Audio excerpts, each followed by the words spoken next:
terrain, par exemple. Je l'espère, au moins qu'au milieu de terrain, j'espère qu'il va passer à 3.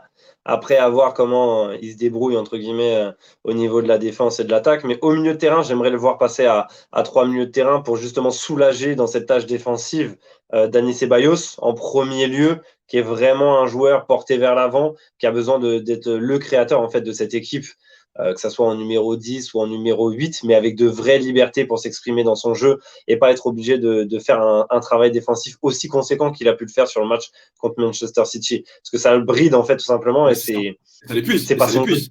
C'est pas son jeu parce Ça que c'est Bayos. l'épuise. C'est ça.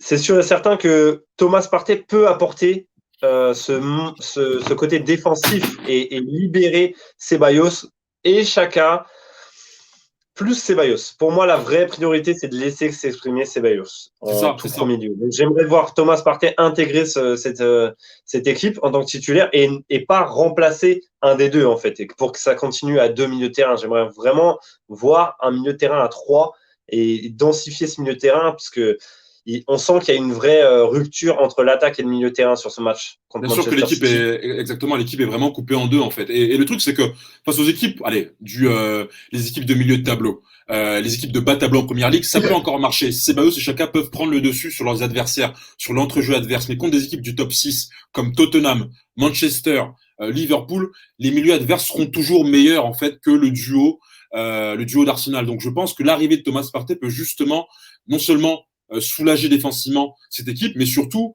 permettre, comme tu dis, à Ceballos, lui, d'apporter sa créativité, sa patte. C'est un animateur de jeu à la base, hein. Faut pas l'oublier. Clairement. Et en plus de ça, c'est deux joueurs qui sont pas extrêmement performant d'un point de vue physique. Ah oui, Ceballos, oui. c'est pas un gros volume de jeu. Chaka, il est pas tout jeune, il est pas extrêmement rapide. Donc, demander à ces deux joueurs-là sur toute une saison d'animer le secteur du milieu de terrain défensivement, offensivement, c'est se tirer une balle dans le pied parce que derrière ils ont perdu le jeune Gendouzi qui lui pour Gendouzi, le coup ouais. était un vrai Ouais. moteur au milieu de terrain.